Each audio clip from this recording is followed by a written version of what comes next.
Tendai. Thank you, Speaker. My question is to the Attorney-General. In the almost 3 years that the National Anti-Corruption Commission has been operating, there's been one finding of officer misconduct, a new investigation of officer misconduct and no public hearings. The NACC's most significant investigation had to be reopened and referred to an independent assessor. The public has heard more about the Commissioner's conflicts of interest than findings of corruption. Attorney-General, do you accept that changes are needed to restore public confidence in the NACC? Call to the Attorney-General. Thank you, Mr Speaker, and I thank the member for her question. And I note both her long-standing involvement in the establishment of the Commission and also the important work she does as part of parliamentary oversight. The honourable member continues to do that in a principled and consistent manner, and my response will reflect that. Mr Speaker, the Inspector of the National Anti-Corruption Commission has announced that she will investigate complaints about the NACC Commissioner's involvement in defence-related referrals and the Commissioner's ongoing role with the Inspector-General of the Australian Defence Force.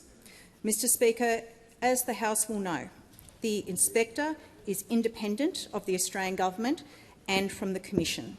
And it's also important to note that the Inspector is not subject to anyone's direction when performing her functions.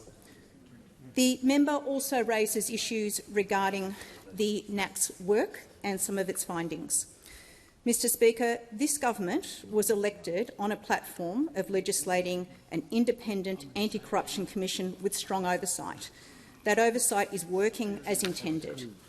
And we honoured, as I said, that commitment, and it will interest the House to know the following. Since it commenced operations, the Commission has received over 6,000 referrals. It is currently conducting 30 preliminary inquiries and 35 corruption investigations. Since the 1st of July 2023, there have been 11 convictions resulting from Commission investigations, and there are a further 4 matters currently before the courts. The Commission publishes regular updates about its work on its website, and I encourage all members to avail themselves of that information at nac.gov.au. As I said, I appreciate the honourable member's ongoing involvement in this area, but it does reflect also a number of important pieces of work that this government has delivered on integrity. But I do say in all sincerity to the member, there is much more to do. There is much more to do in a lot of these areas. Legislating a powerful, independent and transparent NACC was an important role. Introducing a new fraud and corruption control framework, imposing stronger anti-corruption obligations on all Commonwealth agencies is another of them. Making sure that we have a Royal Commission into the robo-debt scheme and implement those findings, but also ensuring that in other portfolios we strengthen our anti-money laundering regime through the passage of the Anti-Money Laundering and Counter-Terrorism Financing Amendment. Mr Speaker, what this points to is the important work not only of the Commission but also of oversight.